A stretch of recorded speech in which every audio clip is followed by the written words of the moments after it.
Good evening, friends. First of all, let me thank you for the exercise which you did of clapping your hands. That's a good exercise. I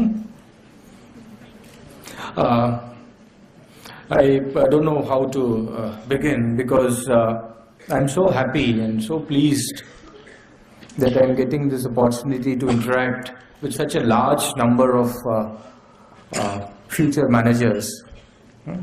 I also seriously envy you because I was like you a long time ago, and I didn't have this opportunity to have such a robust induction program. So you're lucky in that sense. I wish I also had this opportunity. Nevertheless, it's not that, as was mentioned, there was a long biodata which was given, which at this stage would have sound Greek and Latin, various concepts thrown in and things like that. So it's not relevant that what is there in the biodata. And I don't intend that, I will try and share some knowledge or I give you some gyan, because that's not my way of interacting. So it's not that I'm here to give you any gyan as such, okay, because I'm not as qualified as Baba Ramdev. So I won't intend doing that. What I want to share with you is my experience. The journey which I have undertaken, a long journey, right from my campus days and thereafter as an induction as officer trainee in organization, and my journey in the organization through various levels. Now there are certain things and certain myths which have to be broken. Certain things which have to be very clear in our minds is that number one is that just because we have got admission in a management institute does not assure us or does not guarantee that we will be successful managers. Okay, so number one is that just because you are in a institute, a management institute, irrespective of the stream where you are in, whether it's HRD, whether it's ITM, international trade, or so on and so forth, it's not that you will automatically become managers. So it is not that placement is guaranteed or some things will come in. It's not that way. What is required is one very crucial change in your minds, which you have to make immediately from this moment onwards, is that this education or this post-graduation or this degree which you will, and this journey for next 2 years which you will undertake, is not like any other graduate courses which we have done. It's not what we did in school or what we did in college. This is not an education institute in that sense of term. This institute is a capability building institute. You have come here to build, to enhance your capabilities. Number one, first you have to build your capabilities, and then second is enhance your capabilities. This institute, let me assure you, is one of the best places to undertake that journey. I am not saying just because I have been invited here, because let me be very frank with you, there are various institutes. I mean, in the country, if we see management institutes, we will lose count. Okay, and those institutes are just trying and leveraging and utilizing the space which is available just to have a manufacturing processes of management graduates. But this institute is not one of those institutes. The very fact that this kind of induction program is there, and I am aware of the rigor which this institute has in trying to build your capabilities, is quite robust. It's quite good. So that way you deserve a credit that you've got into this institute. That said, now first objective would be that how are we going to build our capabilities? Because believe me, if you don't build your capabilities, you will be out of the market even before the course is over.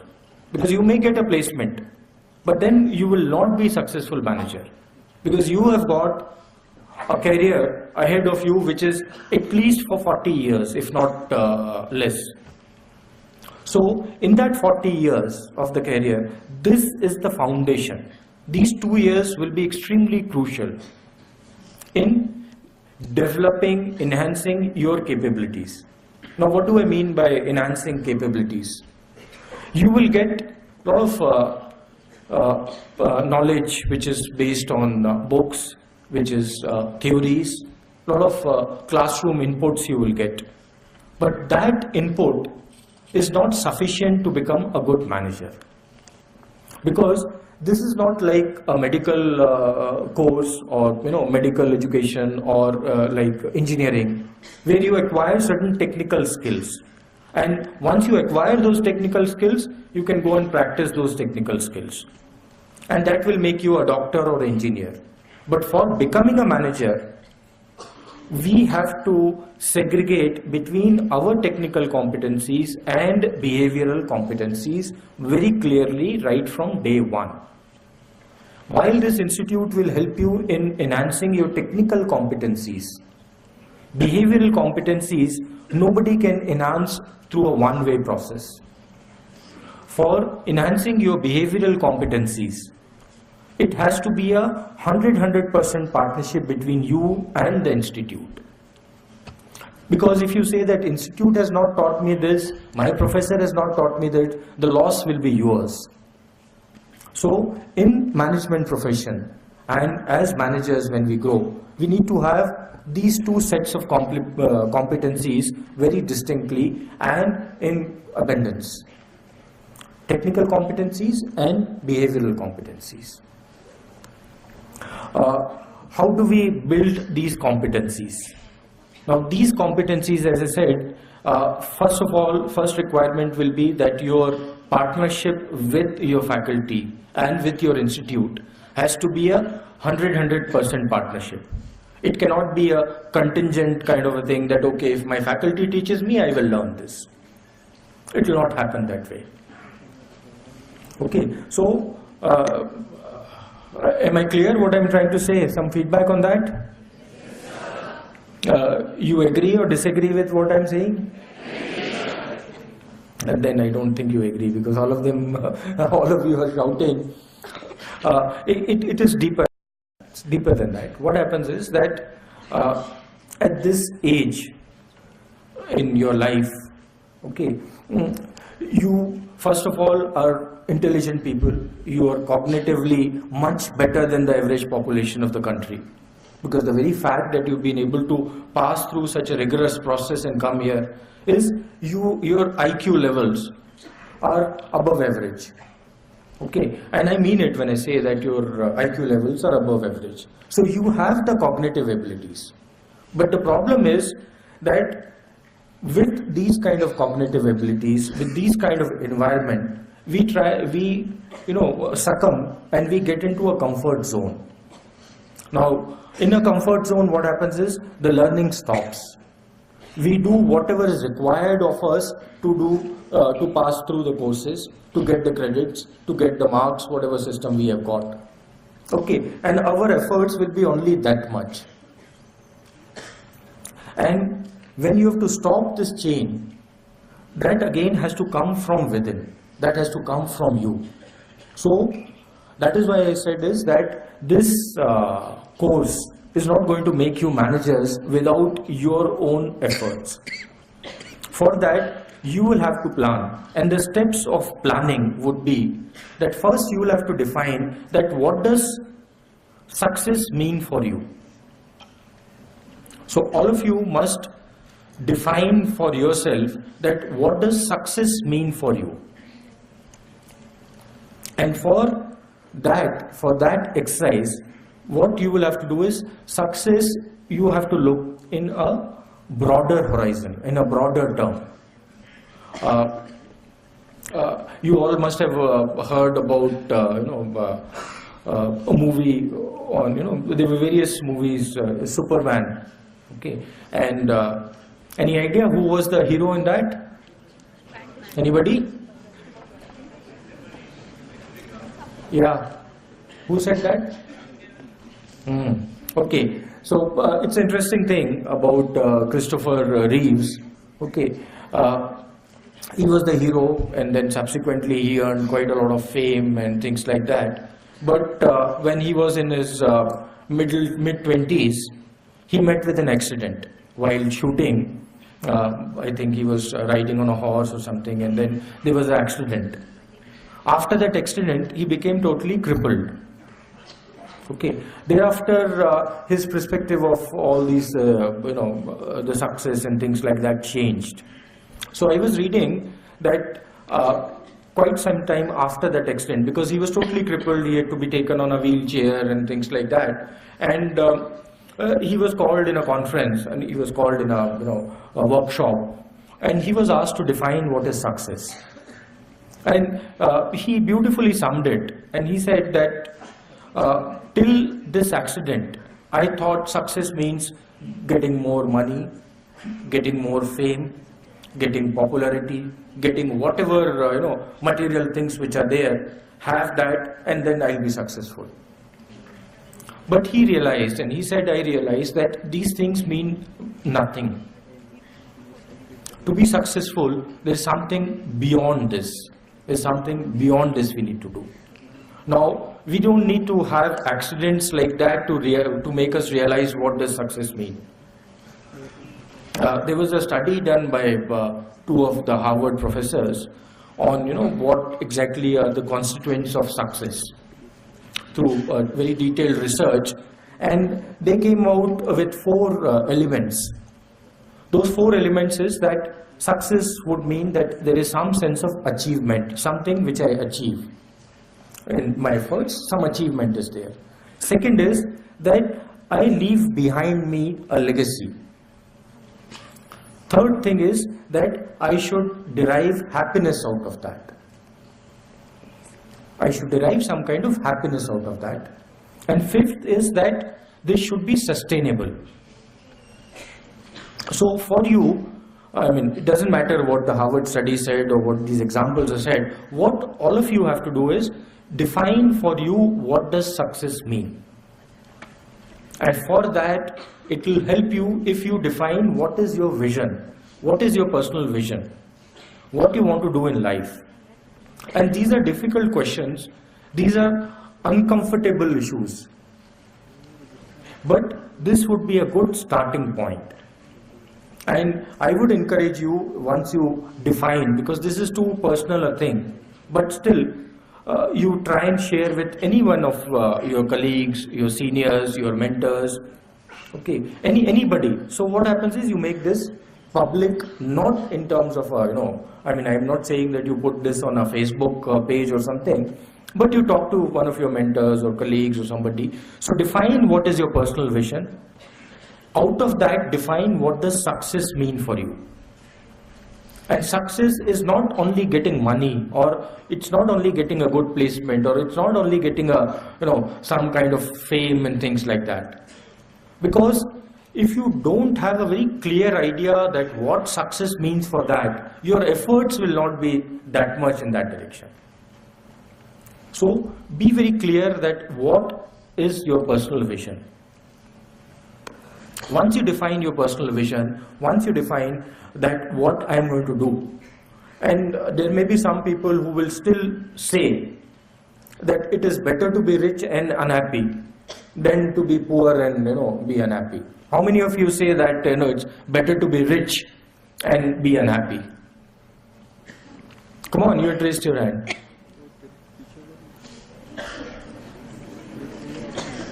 I neither agree or disagree with you, okay, but what I will do is that, I would love to meet you after 40 years, if I'm alive, and again we'll have a debate on this, okay, we will try. But what happens, my friends, is that, again, if you say that better to be rich and then be unhappy, is very difficult to say that what is my definition of being rich. Okay, whether my definition of being rich is Ellen Mitchell or Ambani, or a person who has got a car, two cars and a house and things, a reasonable bank balance. So it's very difficult, because what happens is this definition of being rich is very dynamic. It keeps on changing. So what will happen is all our energies will go in that. I mean, it's not that we should not have money, or we should not have material comforts. But what happens is, if we make only that as our goal, then we are not utilizing all our human faculties. Because if I decide that my goal is only to win a bronze medal, okay, my efforts will be that much. But if I decide that my vision or my objective is to win a gold medal, then my efforts will be accordingly directed. So that is why it is very important that we define our vision and our parameters for success. It doesn't matter if the parameters are that I should be filthy rich. Okay, work towards that in all sincerity. So number one is that personal vision and definition of success. Second is, out of that will flow is that what is my action plan. Okay, and here I would like to connect this with what happens in the corporate world. Now in corporate world, what happens is that there are around 850 of you. Okay, now how many of you will become the CEOs? All of you want to become the CEOs? Okay, but think of it that how many of you will actually become the CEOs? Okay, on what basis a company would decide that? Because suppose, for example, 10 of you join one organization. Okay, any organization you decide, because let's not take names, but suppose 10 of you join a particular organization. Now, out of 10 of you, which one would become the CEO? Sorry? A talented person. How? Leadership ability. What else?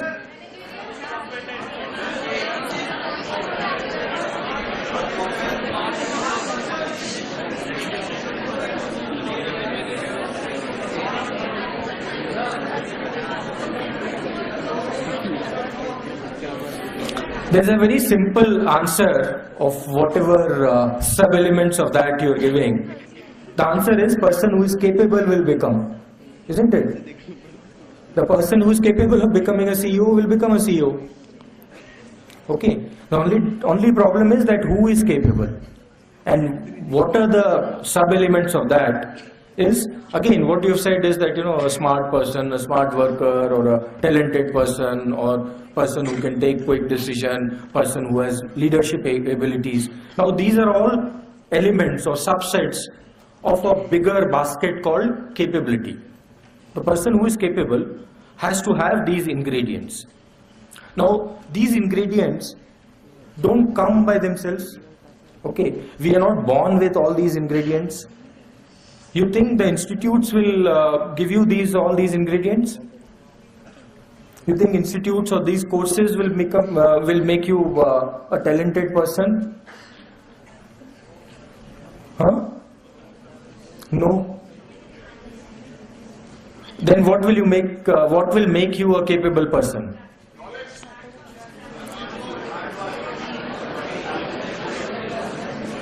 Okay. Somebody said knowledge, being clever, hard work. Okay, see, about knowledge, I will tell you a very interesting story. In the Greek civilization, there was a king called Themis, and the god of knowledge, the god of learning, was called Tutus, from where this tuition, things like that has come. So one day this god approached the king and said, I have devised a way through which your subjects can read and acquire knowledge. They can read, they can read, write and things like that. They can read books and then they can acquire knowledge. Now this king said that I don't want you to do that, because what will happen is, by reading the books, my subjects will have a false notion that they know, and they will try and profess that they have got the knowledge, because only by reading the knowledge will not come. Knowledge will come from what? By reading can we become knowledgeable?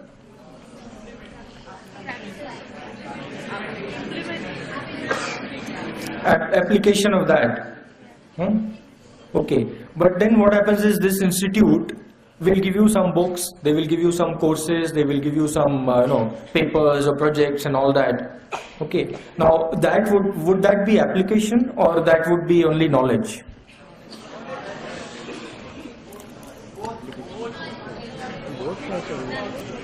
No.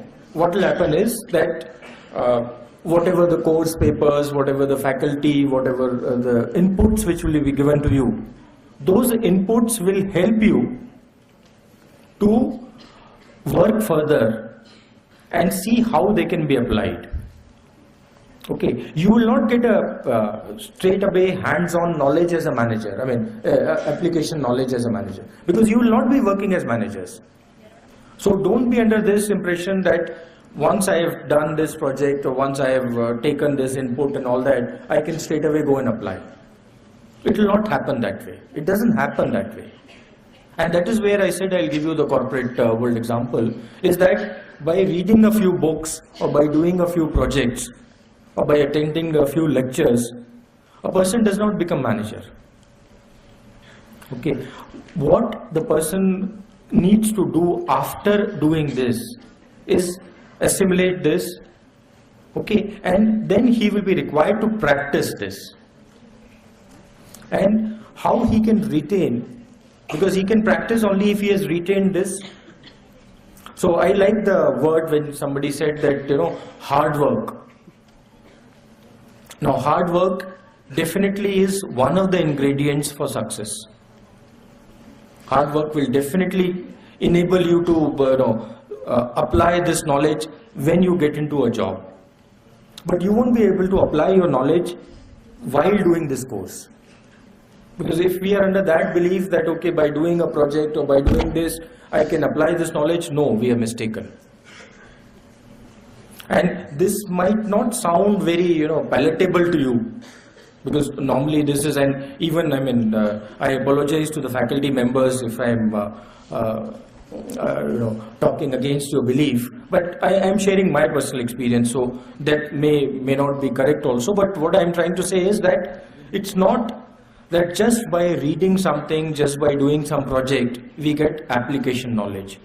We get application knowledge by actual working, by working in the field, by going there and applying our knowledge.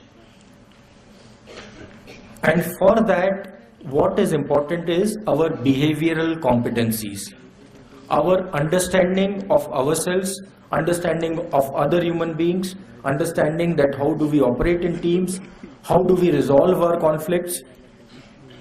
So these practical knowledges, these practical inputs will come to you when you interact amongst each others.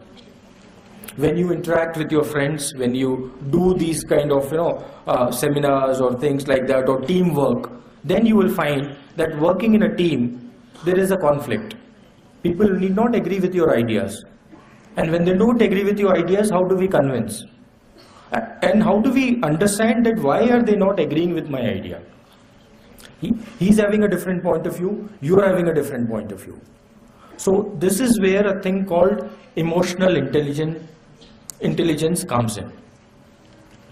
So what you have to do is, first thing is, apart from deciding your personal vision and what success means for you, is second is that you have to enhance your emotional intelligence, EQ.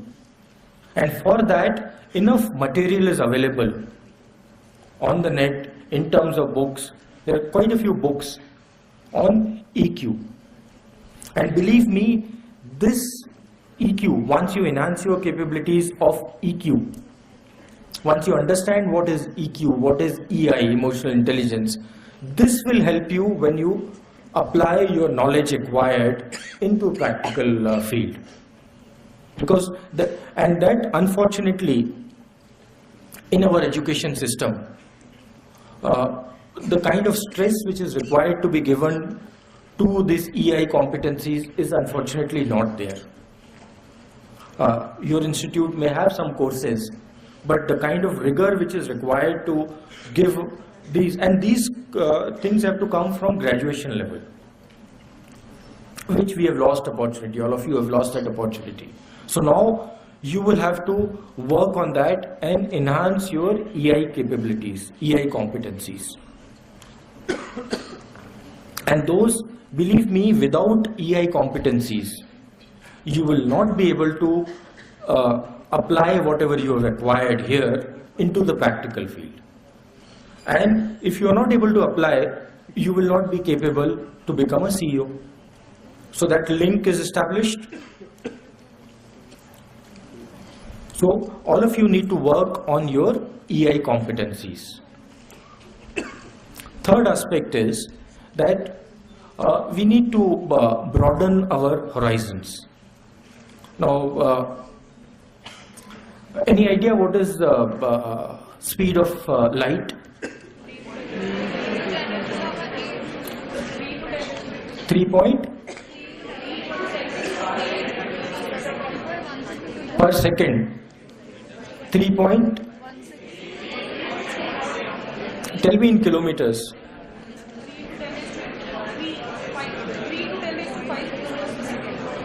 Tell me in kilometers, not in rays and all that.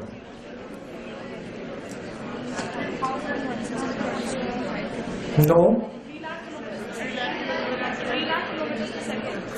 It's approximately 3 lakhs kilometer per second. Okay. Now, which is the nearest star? Okay. After that, Proxima Centauri. Okay. How many light years away? 40 light. Okay, I will take your figure. And just help me to calculate that 40 light years is how many kilometers?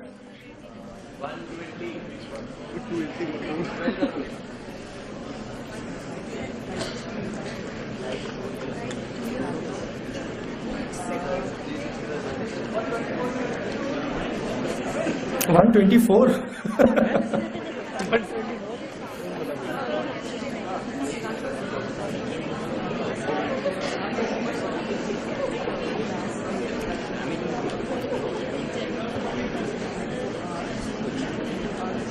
We are having difficulty because it's a big number, no? It will be a huge number, and that we said is the closest to our galaxy. Okay. Now, you know, their farthest galaxies which are there, they are maybe, billions of light years away. Okay, billions of light years away. Now, my dear friends, we are part of the universe which is so big.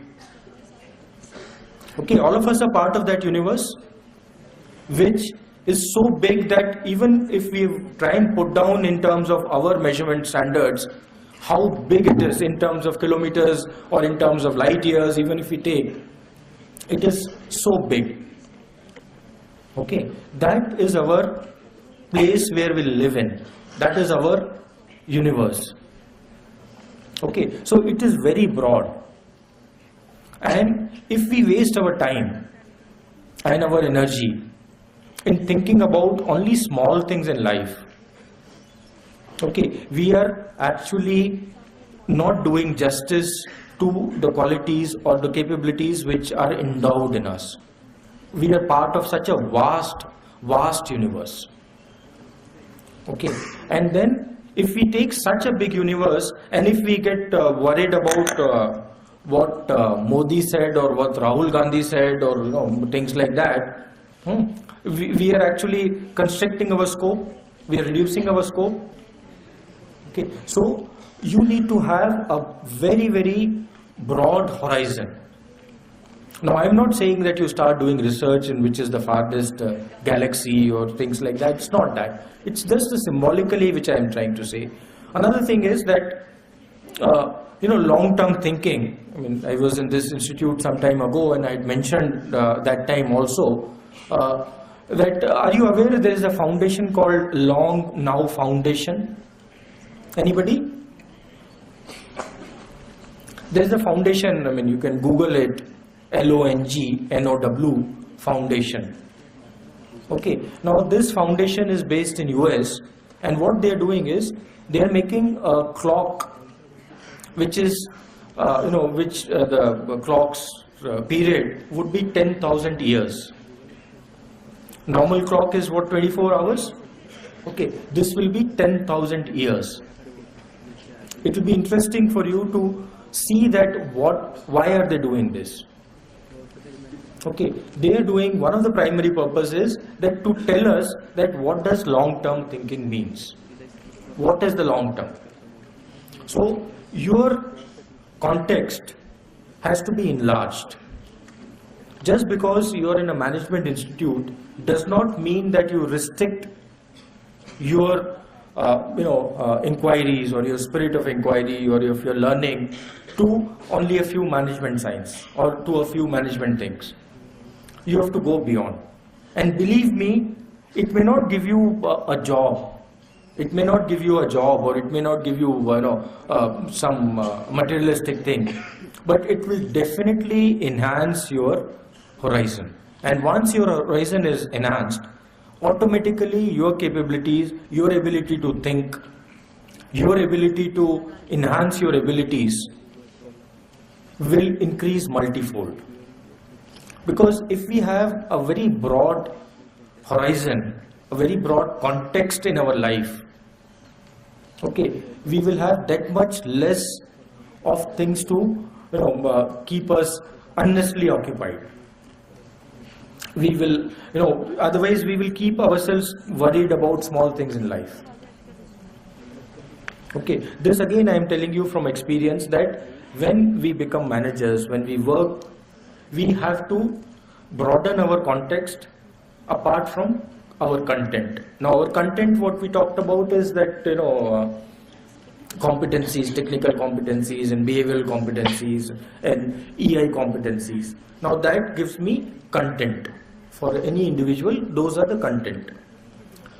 We need to have a broader context also. Because I said that success, apart from achievement and legacy, one thing is happiness. Okay, and the broader our context, the more chances of our being happy.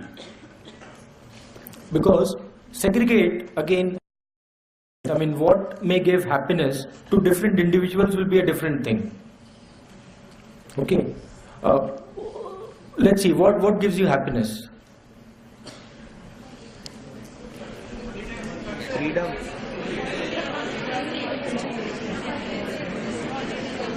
Good. See, okay, a very good example is holiday.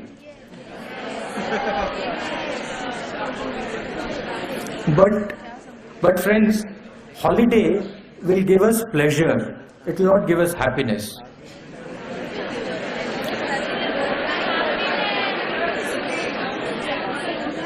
Distinguish in your mind, think back, distinguish in your mind the difference between pleasure and happiness. Okay, I am not going to give you a further, kind of analogies or further definitions of that, but it is again an individual thing. Please try and think that what is the difference between pleasure and happiness. These things give me pleasure. Even smoking a cigarette may give a pleasure to somebody. Okay, or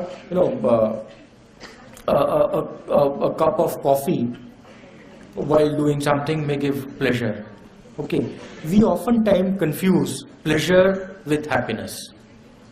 Happiness is something beyond pleasure. Happiness is much deeper than pleasure. Happiness comes when you find meaning in what you're doing. Okay, and this meaning will come from your vision. That what is the vision you have got for yourself? And from there happiness will come. All this is good, whatever we talked about so far. All this is good. Some of you have even noted down those points. Okay, some of you are physically here but mentally not here. This happens. And even those who have noted down the points, believe me, after 4 or 5 days, they will be, not very relevant. Okay, that is the problem. That is the problem, because today whatever you have got, today whatever opportunities you have got, today whatever facilities you are going to get are going to push you in comfort zone. And believe me, you will not have time to repent after 10 years that I could have done that. I may sound old, I may sound, trying as a preacher, but believe me, this is a very harsh truth of life. These years, you will have a very natural tendency to waste time. Now, waste time as per the general definition. As per you, you may not be wasting time. But if the time is not utilized in something productive, in some efforts, then it is wasted. And why that will happen is because one is, I said that you've got above average IQ. Second, what happens is, as human beings, we are hardwired to conserve energy and conserve effort. It's quite natural. It's very natural as human beings, because our brains, our systems are designed that way. We are hardwired. What happens is we find a way, we find a shortcut, we do it mechanically, because our body, our brains, our systems are designed to conserve effort, to conserve energy, because that is how the evolution of human beings have taken place over thousands of years. But still that has not changed. So what happens is, once you slip into your comfort zone and you find it comfortable that okay, I can, with less efforts, if I can achieve whatever I want to achieve, if I can get on the net the ready-made project or assignment which is there are sites which give you assignments you can take from the seniors. Okay, then I will try and do that instead of my doing research or instead of my doing studies. There can be a lot of, once you Google it, once you go to Google Scholar, you can get any kind of assignment which is required. And no faculty member will be able to go through all those sites which are available. Only those who pick up from the first 10 Google sites will get caught, but others will not get caught. So, all these are temptations which are there. Now, if you have to avoid these temptations, you have to consciously make efforts. And it's not easy. It's not easy. Believe me, it's not easy. But make a resolve that you will do it. Because ultimately, if you do it, who is going to gain is only you. Nobody else is going to gain out of this. And the more you delay it, more solidified your brain becomes. And we actually, at my age, it is good for me to conserve energy. But at your age, it is not good to conserve efforts. You have to put in more efforts. Third problem. First is high IQ, so that you can justify everything. Second is conserve energy. Third is our tendency to externalize our failures. I often quote example of my daughter when she was 8-9 months old. When she started walking, it was the first few steps which she takes. and a child starts walking and she takes wobbly steps. Okay, so while she was walking in the house, and it's a pleasure for any parent to see the child started walking and moving. What happened is, when she's walking, she hit the table and she fell down. Now, because she has seen me that I was there, she started howling, she started crying. With children, if nobody is around, they will not cry so unless they are hurt. Okay, but she saw me that I am standing there, and full volume she started crying. Now, what was my response? What I will go and do? I will go and hit the table. I will say, "Chup ho jao, ye table ne galti kiya na, isko maar dete." That's all we do. Okay, all of us would have experienced that somewhere, or we would have seen that kind of thing. What happens is that as a child, what happened, what lesson I have given her? I have told her that nothing is wrong with you, something is wrong with the environment. It is the fault of the table, it is not your fault. But do you think it is the fault of the table? Okay, but what message I have given that kid right from 8 months is that it is not your fault, it's the fault of the environment. Now, when a child grows up, when the board exams come, we say that my child had prepared well, but some questions came out of syllabus, isn't it? Or this was not taught in the school to the kid. When he goes further, then for the interview. Now, these kind of interviews and these job interviews, they've already decided whom to take. Otherwise, my child is very capable. Again, externalizing. Okay, in between, one more thing is that my son or daughter is very good, but the friends who are there, the company which is there, they spoil him. That is why, he comes back late or he does this. Now, all these messages, what is happening is, we are getting conditioned to externalize our failure. This happens. Okay, this happens. I mean, think over it, this happens. Now, this tendency continues throughout our life.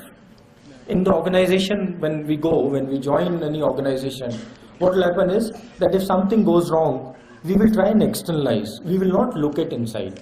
I am not saying that, everything is because of that. But more often than not, we externalize our failures. Faculty has not taught me. This institute does not have good academic industry partnership. Okay, the projects were not good. The company where I went, they did not help me out. All these things. So we have a tendency to externalize. And the more intelligent you are, the better you can externalize. Because you can have a beautiful justification, a good logic. So that is a bane of having a high IQ. So keep that in mind, that our tendency to externalize our failures, we should be aware of that fact. You may not be able to 100% stop it, but be aware of that. Once you're aware of that, it will help you to draw your action plan, to draw what steps you're going to take in future. And that will definitely give you a better way of walking, of moving further in life. Okay. That said, before I go further, or before I talk of one or two more things, I don't know how much time we have got. I mean, you want to continue for some time or stop? Yes, sir. Whatever I am talking is making sense? Yes, sir. You have heard this earlier from your parents?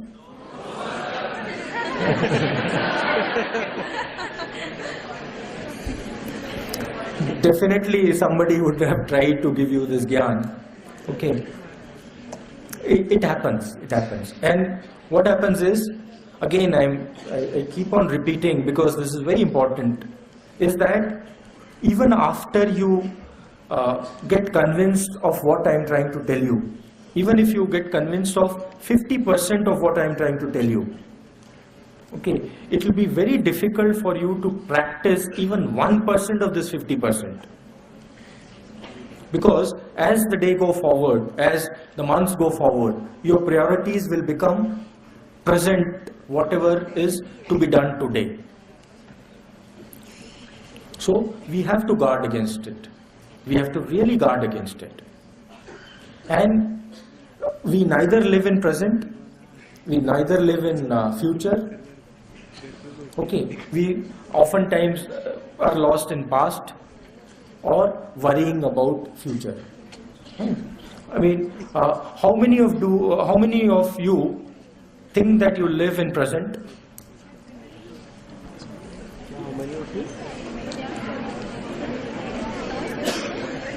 A very good number who thinks that they live in present. Physically, yeah, physically we have no other option. Mentally, if we had choice and if we exercise that choice, we will probably live in present. But normally it does not happen, because mind is like a monkey. It keeps on jumping. As I said, some of you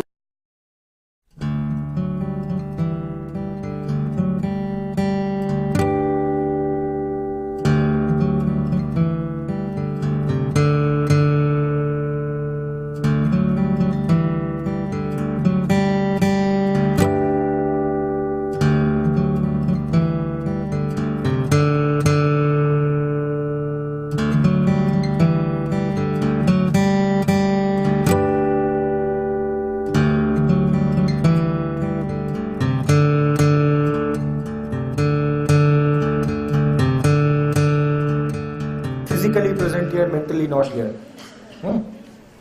That happens. So, these Buddhist masters, Zen masters and Buddhist masters, it was a very nice, he was telling his people that, his shishyas, his disciples, that you must practice living in present.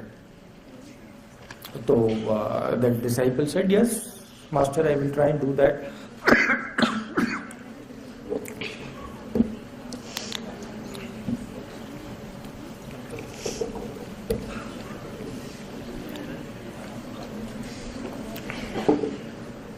And he said that, okay, I will live in present, and he practiced this for 1 month. Because some of you who are already living, this does not apply to them, because you don't need to practice, you're already living in present. But others, including me, who normally cannot stay in present, this guy, he practiced for a month or so. And then one fine morning, he thought that after the Guru finishes his morning prayers and all that, he went to his room or his kutia and said that, okay, now I've started living in present. So kutia means shivir, some is that burnt kuti. So he went to that because that is what is the Indian tradition. So he went there and he said that, okay, now I have started living in present, and I can vouch for it. I am living in present. I am not worrying about future. Okay, I am not worrying about past. And he quoted Guru's sentence that past, not even God can change the past. So we are human beings. So I am not living in past at all. So his Guru asked him a simple question that because you were coming and it was drizzling slightly and you came with your umbrella.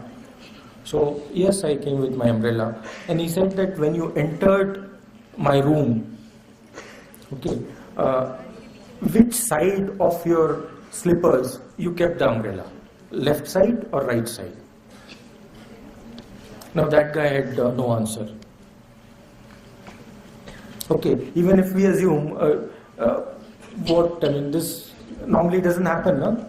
When we enter which side of chappals, unless we think that, okay, we are going to do it, and we are, for this instance, for this kind of thing, we will do it. Normally it will not happen. At least that disciple had not thought.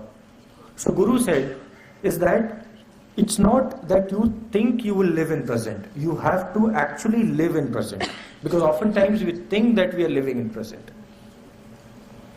And what that Guru further explained to him is that it is simple. When I am eating, I am actually eating. When I am dressing up, I am actually dressing up. When I am taking a bath, I am actually taking a bath. When I am sleeping, I am actually sleeping. Now think of that. When you are eating, are you only eating? We are thinking of something else. Isn't it? Okay. When we are walking, we are not only walking, we are doing something else. Okay. We are dissipating our energies. The best is when we are taking bath. Are we only taking bath?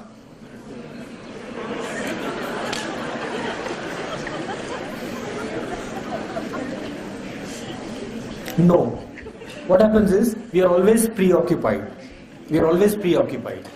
And we are preoccupied either about future or about past. We are very few of us and very few times we are in present, and that too when we are forced. We are not there as a matter of choice. So try and do that. Try and live in present. Try and live in present so that your future can be better. You can have a meaningful future. So you need to live in present. Okay. So let's see now, if we are living in present, what are the clarifications you want from me? What are the doubts, questions which you have got? We will take maybe, if I am very ambitious, 10 questions. I don't know whether there will be 10 questions or not, but we'll take 10 questions.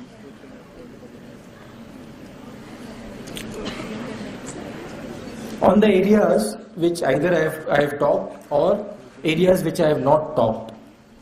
And for better this thing, you can stand up and ask. Anybody? Yeah, madam, please.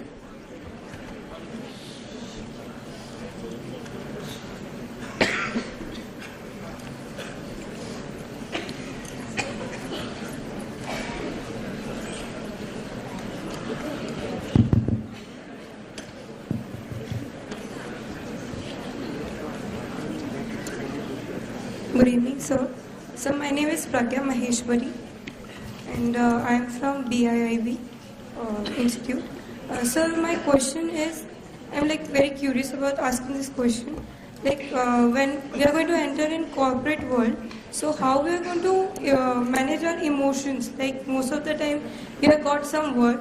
When we complete that work, we get another work, which we have not started yet. We have to present that previous work, and then the other work is come and the deadline is very soon.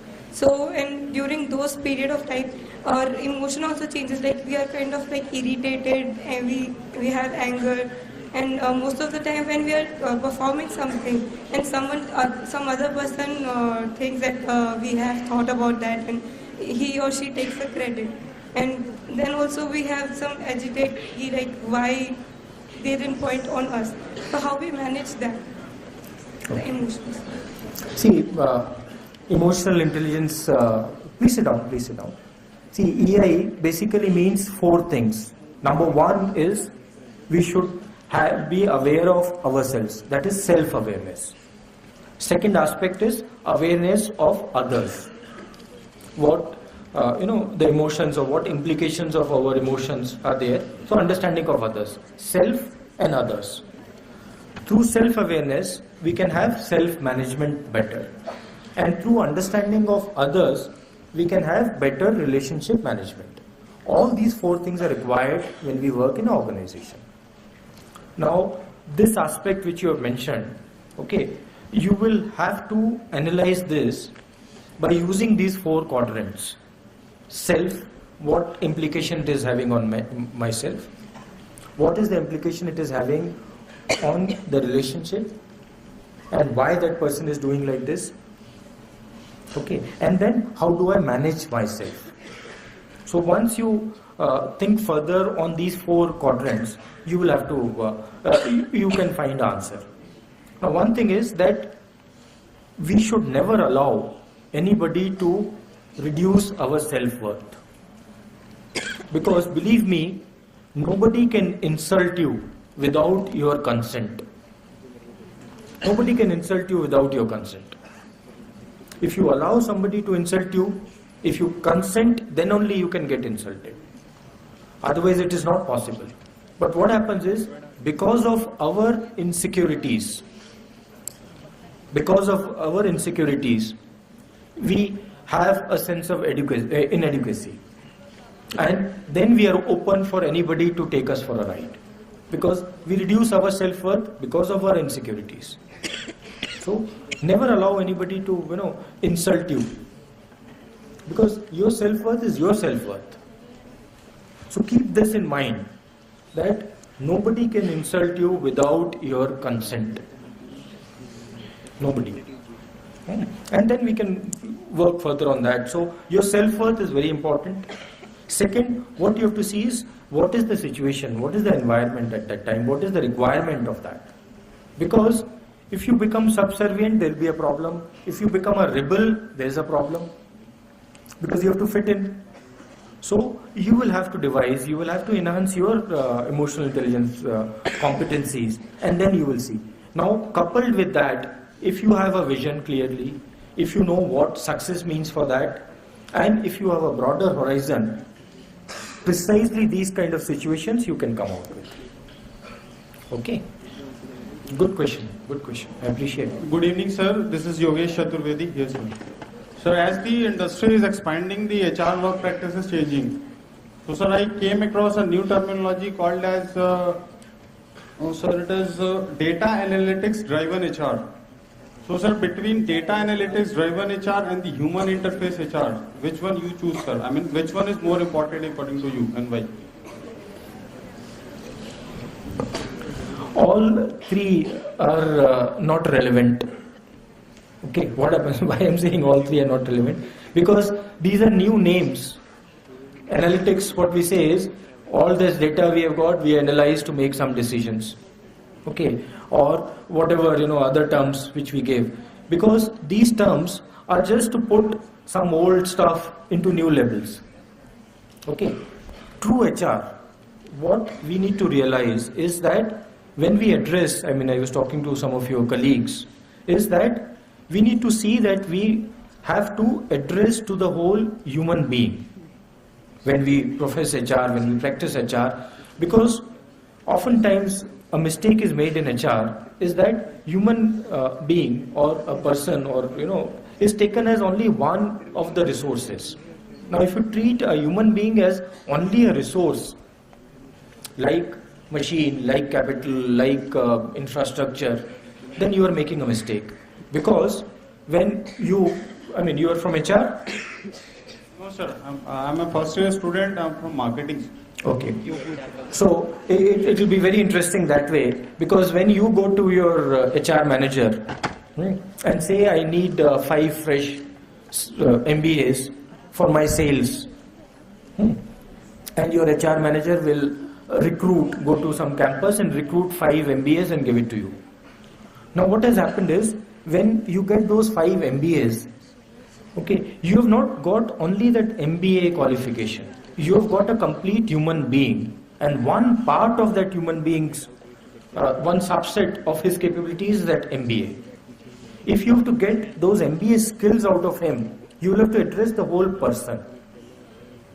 Okay, so that is what is HR. So these analytics, these things is just a surface level. What we need to do is, we need to go to a deeper level and see that what is a human being, how do we address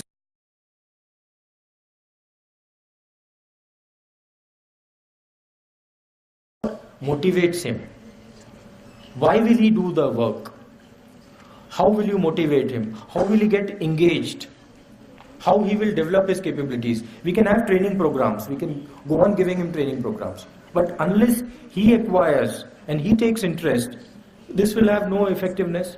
You cannot use only a deterrent or reward mechanism to motivate human beings.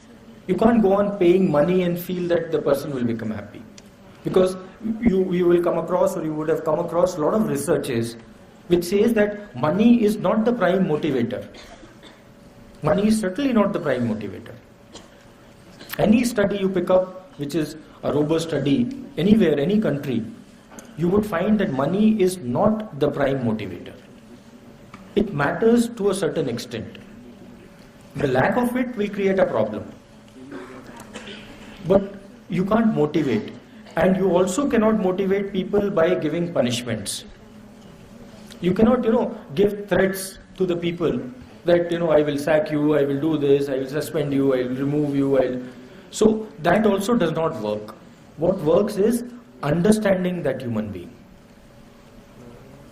Because it is very fashionable in management, especially in Western style of management, is that you have very clearly defined goals and targets, you have very clearly defined measurement standards, you have a very robust assessment process, okay, you have a competency mapping process, you have a reward structure, you have a deterrent structure. Now all this is fine. All this is fine. If this was working, then none of these companies would have a problem of attrition, none of these companies would have a problem of engagement. Today, any company in the country you go, or any company across the globe, the best engagement level would be at best 30 to 40%. Means out of 100 employees, only 30 to 40 employees will be actively engaged. Others are not engaged. Okay, so if all this was working, then we would have got 100% engaged employees. Because there is a shift required in the way we deal with human beings. We deal with our colleagues, we deal with our subordinates, we deal with our superiors. Okay, and I take this opportunity and coming here and say that it is not only the technical competencies, it is those behavioral competencies which will make us better managers. And there's a space of doing that. Okay. Thank you, sir. Good evening, sir. My name is Arjun Kataria. I'm from BIMM. And living in present is really a good technique of reducing stress. But do you think we can practice this without any meditation or yoga? And if yes, then how? Any advice? Yeah, but again, if I try and give you some remedy, then I will have a competition with Baba Ramdev. So yes, there is a terminology in the current management thinking, which is, as recent as last year, a lot of approach papers have been given on that, and there is a concept called mindfulness. Okay, Professor Richard Boyce at Cleveland University, in Case Western Reserve University in Cleveland, is doing research on that. A lot of neurosciences research is on this aspect of mindfulness. Now, mindfulness is a concept which essentially involves meditation. Okay, meditation is a part of that. Meditation again is being in touch with yourself, quietening your mind. As I said, mind is a monkey. So, how far we can control it? If we control it through these means, by living in present, by broadening our horizon, by not externalizing our failures, okay, these techniques will definitely help. Definitely help. But then what happens is, unfortunately, in our ethos, Indian ethos, when we talk about yoga, when we talk about these kind of techniques, immediately a religious connotation will be added to it. Okay, which may not be healthy, which may not be good. Because religion, for me, it's a way of life.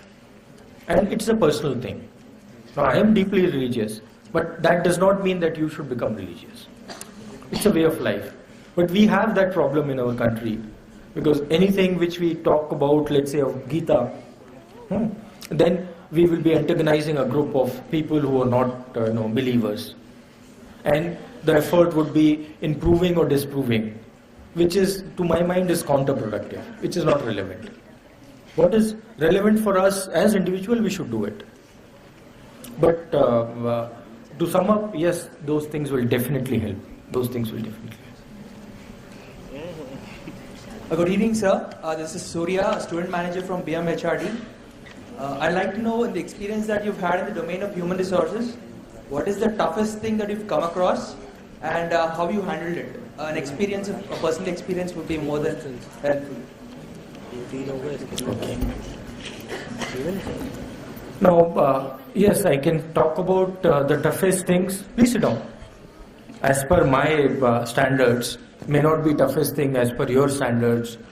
Okay. I was posted in Visakhapatnam refinery of HPCL, and we had the worst industrial accident, one of the worst industrial accidents in the country, on 14th of September 1997. What happened was, there was a blast, and we lost 60 people in that accident. And that accident resulted in total destruction at our refinery. 32 of our buildings in the refinery were totally damaged. I mean, they were, shattered. Now, as HR, because I was HR head of that refinery at that time, okay, it was a very difficult situation, right from, controlling what was happening, controlling the firefighting efforts, even those, so many dead, bodies which were around. We had to deal with all those loss, because human loss is, the worst thing which can occur. So that loss was there. Then there were inquiries, there were all this. Apart from that, the worst part of it is that every single piece of paper or the document which I had in the refinery got destroyed. So all the personal records of the employees, all the data, all the payroll system, all the loan records, everything got destroyed. And what we did was, within 2 years, we rebuilt, reconstructed everything. Okay, through various methods we adopted, various techniques which we used, various sources we relied on, and we reconstructed. So that was one of the toughest challenge which I had faced. Now, I agree that's not a good example, because this should not happen with anybody. But what lesson I learned from that is that simply perseverance pays.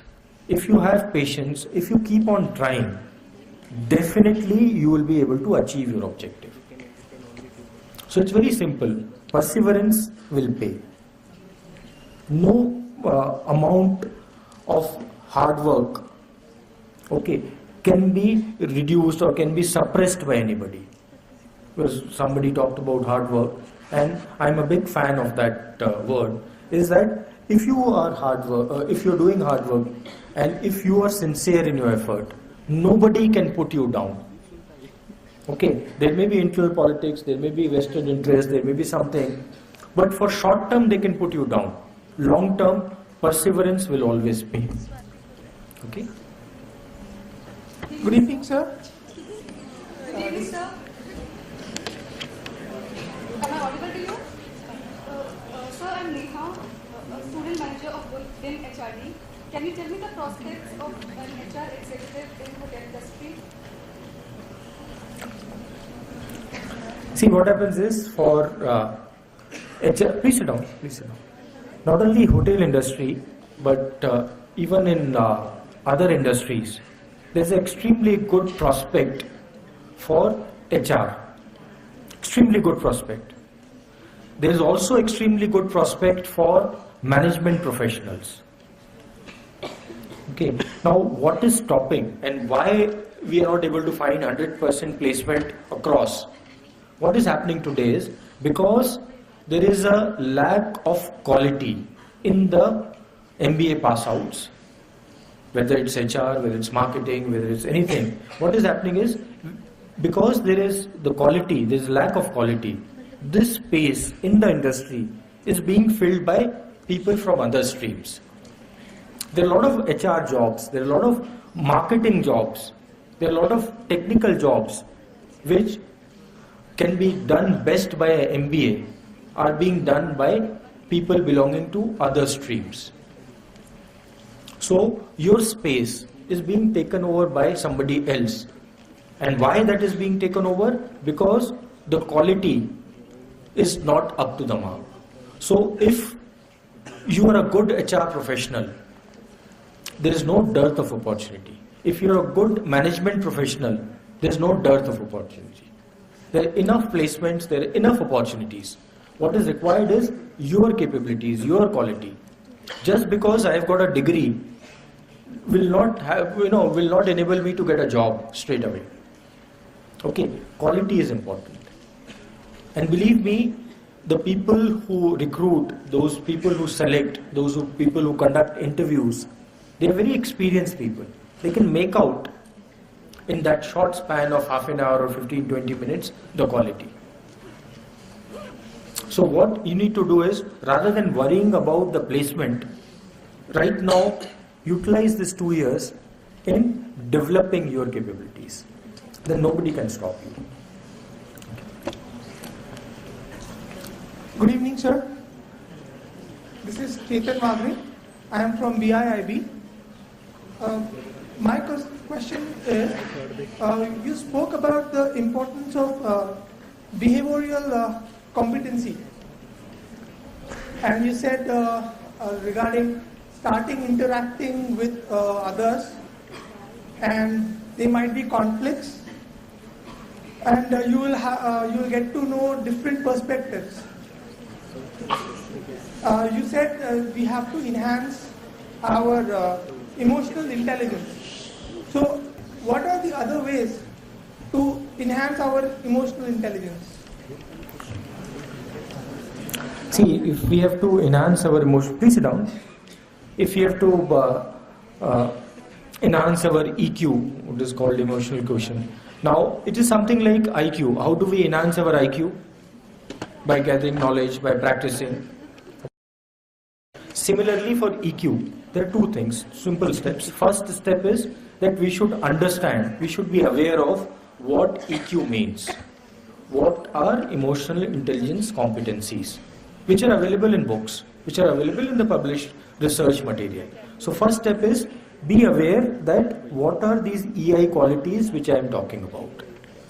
First step is that. Second step is that to acquire those qualities, behavioral qualities or EI qualities, once we are aware that okay, this is the competency, then to acquire that we will have to make efforts, and through interaction, because I said there are 4 ingredients. One is self-awareness, second is awareness of others. Through self-awareness we get self-management, through awareness of others we manage our relationships, so relationship management. It's a simple quadrant. Aware and then make efforts to get that. First create awareness, first become aware of that. Good evening, sir. My name is Amaya Shirodkar. My question is, what role does business intelligence play in the working of a company, and how do you compare it to emotional intelligence? These are two very different things. One is that business or BI tools, business intelligence, what is called, it helps in making a a decision. Okay, these are data points which will help you in making a decision.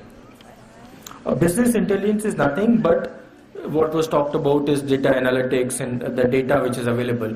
To give you an example, suppose in last year 100 people from my company have resigned. Okay, through a business intelligence tool, I will come to know that from which department people are resigning, which age group people are resigning. So this all is business intelligence. Or in marketing, which are the areas where my petrol pumps, my sale is higher, which is the area my sale is less. So business intelligence tools give this kind of data, which is not only the data, which is information in an intelligent form, which will help me to take a decision.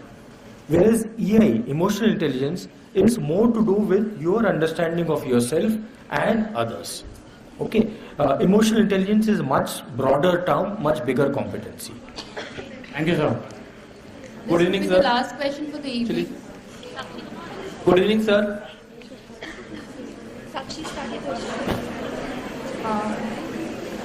Good evening, sir. Sir, I'm Sakshi Juneja. I'm student manager, PIM, PMNHR, senior batch. Sir, I wanted to know, many of the times I've read in website and I've also heard that HR job becomes the postman job, especially when the organization is mature enough and when the line managers, they can align. And so I want to know your take on how HR adds value to an organization, especially when the organization is well developed. See, what happens is that one is HR is, I need not repeat one more time that HR is very important. It is definitely important. But today the state in which HR is in is because of HR professionals. There is no pure research, there is no research in HR. What is happening is HR is being reduced to doing these kind of jobs which are surface level jobs. Whereas HR professionals need to do pure research. They need to do a deeper research. HR today has become a borrowed science. And because HR professionals are not working in those areas, that is why the organization is either filling that gap by outsourcing or by utilizing and by mechanizing the process. But any amount of automation, any amount of putting IT-enabled process is not a substitute for human interaction. So HR definitely adds value, and HR is one of the most essential ingredients because human beings are the competitive advantage. But why this is happening is because HR professionals themselves are not doing anything deeper. They need to do research, they need to get involved. It has become a borrowed science. And especially in our country, in last 2 decades, in Western countries, other parts of the world, there's a lot of pure research which has gone into HR. There's a lot of connect between HR and neuroscience. Okay, all those concepts are getting applied. Behavioral science concepts are getting applied. In our country, it is not happening. That is why this stage is there. But HR is very important. The last question. Good evening, sir. I am Namli Likhite, student manager of BITM. Sir, it is our immense pleasure to have you with us for sharing your experiences and thoughts. Sir, my question is... I thought you were giving me vote of thanks. Definitely, sir. Sir, what are the qualities that you seek in a fresher when you come to placement for hiring us? I said only one quality, your capabilities. Okay, and how do we make out your capabilities? Okay, we have got a rating sheet, okay, where we see the competencies which are required for the job. I can share what is HPCL's rating sheet with you.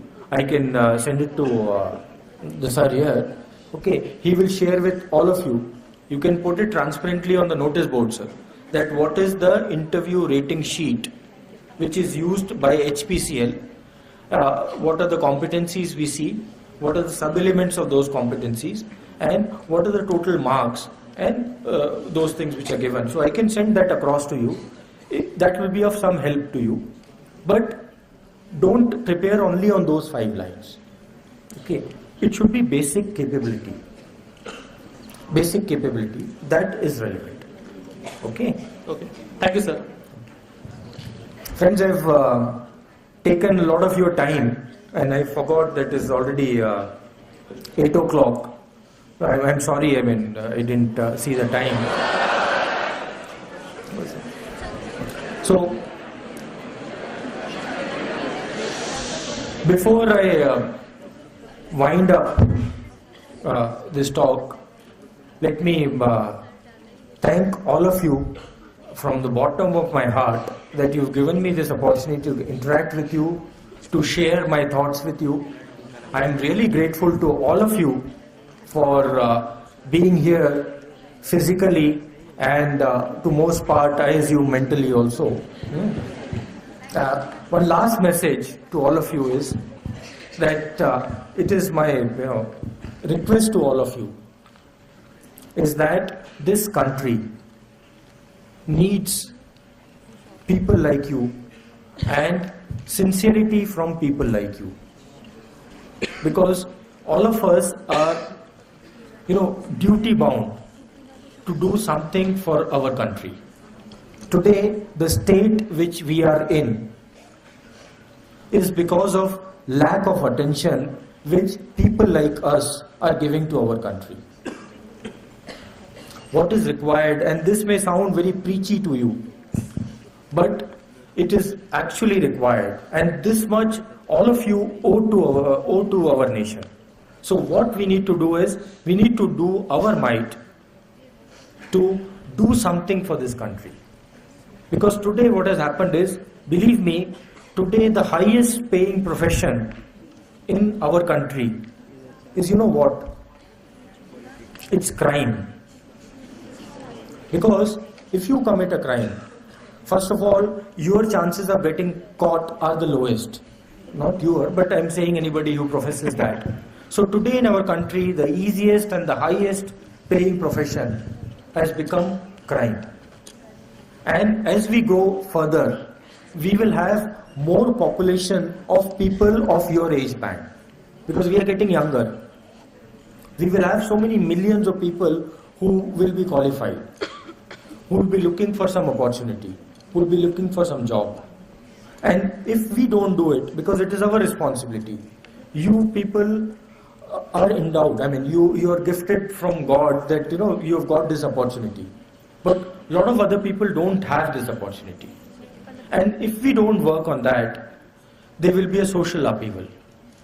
Because so many people, if they don't find job, they will go to these kind of things. There will be a lot of unrest. And that will not be healthy for all of us. So this is my request, a very sincere request to all of you.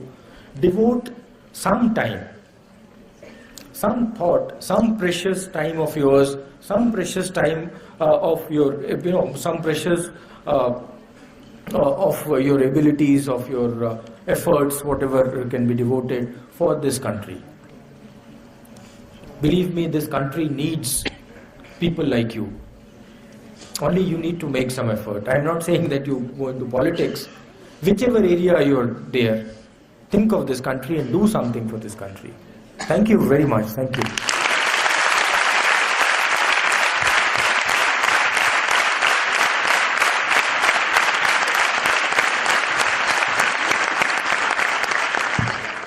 Thank you, sir, for sharing your thoughts with us.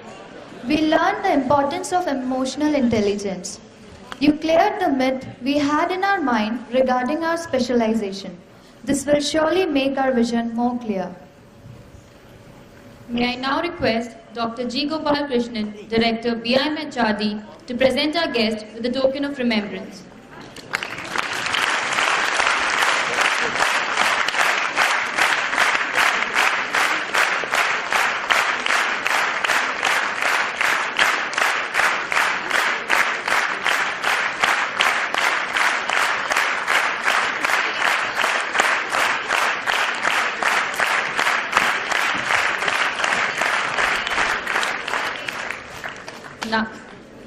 Now, I call upon Astha Kataria, Student Manager, Sri Balaji Society, to propose the vote of thanks.